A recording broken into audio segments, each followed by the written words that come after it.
in, you know, Chevy seats compared to other vehicles. Now we're in two-wheel drive here. Hey everyone, it's Ben Hardy here, and in today's video we're going to be reviewing the all-new 2022 Chevy Traverse RS. Before we get into the video though, I do want to mention if you want to save time and money the next time you purchase a car, link to my car buying guide in the description down below. Let's get right into the review.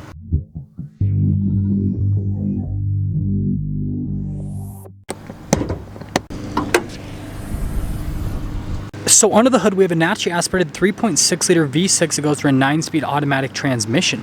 Fuel economy 17 around town and then 25 on the highway, with power outputs being 310 horsepower and then 266 pound-feet of torque. Now let's go over the front end of the RS. So first off, you guys can see you've got this distinctive line here in the center of the hood that kind of fades as you go up towards the top portion. And then more distinctive lines here off to the side. Notice how it kind of slopes down a little bit from a design standpoint. Now, just like other new Chevy models, the daytime running lights are separate from the headlights themselves. Love the look of the daytime running lights. And then you guys can see how the headlight is down in this area. And then notice here with the chrome accenting that goes around it, we have our RS logo. Blacked out Chevy bow tie. Notice there's a camera there at the center just down below the bow tie. Most of the grille is darker in coloration, including the accenting here. And there's the front. Now coming around the side here, we've got two 55mm tires wrapped around 20-inch wheels in the front and over in the rear as well. And then you can see here with the coloration on the wheels themselves, they're a dark metallic gray, which I think looks really good. And then here's a quick look at the front suspension. And then notice here with the molding for the fender flare and how that continues along the side of the bodywork. We have our blacked out Traverse logo. And then we take a few steps back. Here's your full side view on the Traverse, which I think looks fantastic. Definitely has this cool, distinctive, sporty design. Now here's our key fob. We have our unlock, lock, remote start, and then the opening here for the hatch, and then Chevy logo there on the back. So press that a couple times, and well, it'll pop right open.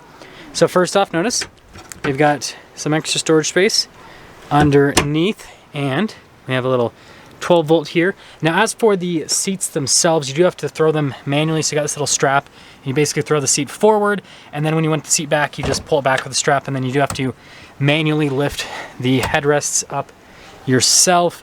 And other than that, that's all for the rear. So all you can do is press this little button, and then that'll lower the hatch right back down. Now let's finish things up with the rest of the rear. So you can see here with the taillights, from a design perspective, and how that kind of connects here to the Chevy bow tie that's blacked out in the back. And then notice all of our badges, except for the RS badge, of course, is blacked out. And then you can see the dual outlet exhaust tips here to kind of give it a sportier design. Bezel that'll cover the receiver hitch. And, well, that's all for the rear. Now here's the rear door panel. You can see here with the padding and the red stitching down below, and then notice how it's kind of perforated right there. And we have more padding and stitching right there. One of the door handles. And then here is the captain chair seat. So you can see here again with the padding, and then notice the two-tone stitching right there. And then again perforated in the center. You got your adjustment here on the side of the seat. And let's pop in. So you can see legroom, and then headroom as well. So super solid. And then notice we got some storage space right there. Climate controls here for the rear passengers, and then you got our charging ports as well. And then notice we have these built-in armrests, and then there's some vents here at the top, and the rear passengers do get their own sunroof, which is pretty interesting. So this sunshade, you can basically put it back via the driver's seat. I'll show that to you guys in a moment. It's a pretty neat thing. But let's pop into the third row. So gotta scuttle back here. Ooh, it is tight. Ah, I kind of fell back here. Yeah. So I fit back here. It's tight. I'd reserve this for kids, but notice here with another USB, got some cup holders. Let's head to the front. Now here's the front door panel. You can see again with the padding that is perforated down below, and then more padding down below that. All of our window controls, notice the front one's automatic. The mirrors do power fold in, and they've got blind spot monitoring. And then notice here for the rear hatch, you don't have to open it up all the way, which is pretty cool. Speaker for the Bose sound system, which I actually really like the sound system. And then here are the front seats. Again, notice the two-tone stitching and then perforated here in the center portion of the seats. And then you can see the power adjustments. Pedal layout down below. Got our light control right there. And then notice again the padding here on that portion of the dash. And let's pop in.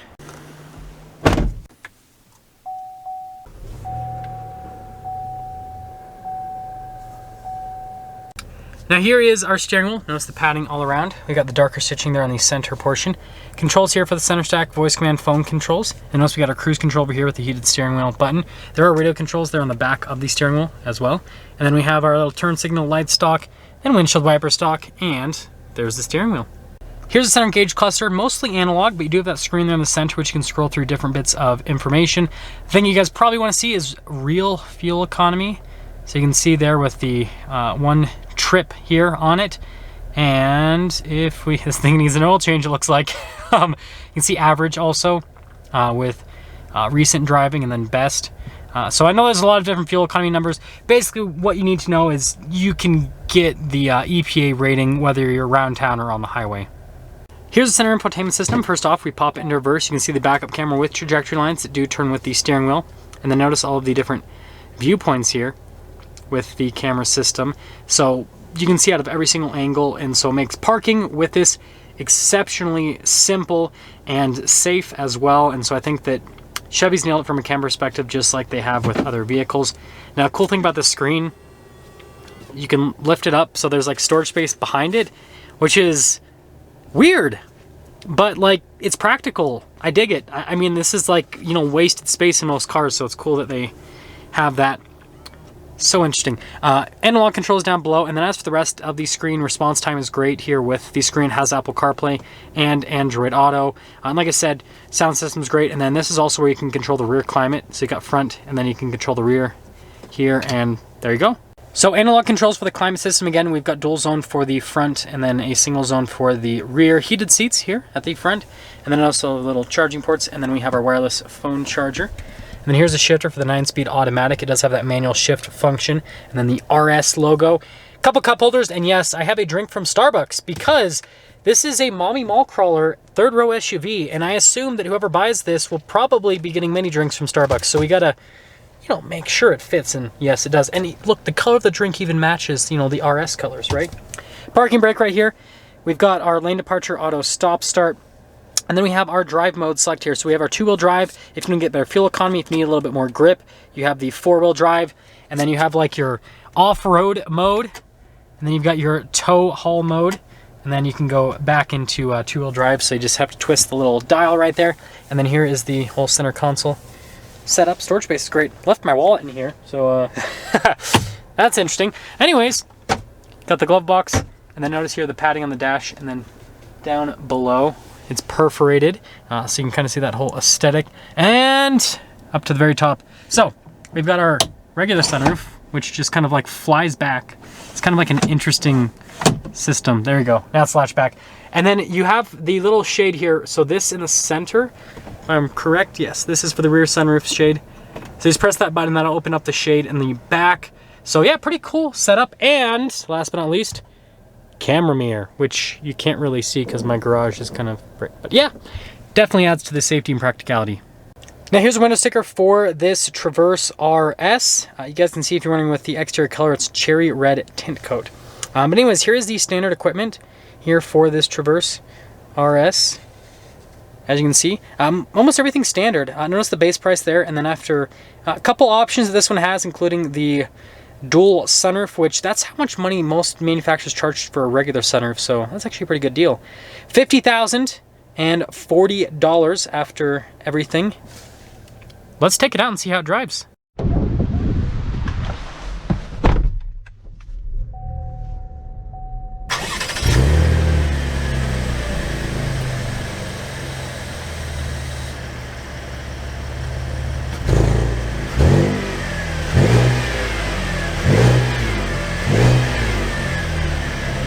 Well, let's talk about visibility before we set off. Here's your visibility of the hood, both of the mirrors, and the rest of the rear, and let's set off. So starting off here in the Traverse RS, and I have been waiting a long time to drive the new Traverse. I know that sounds crazy because you know what?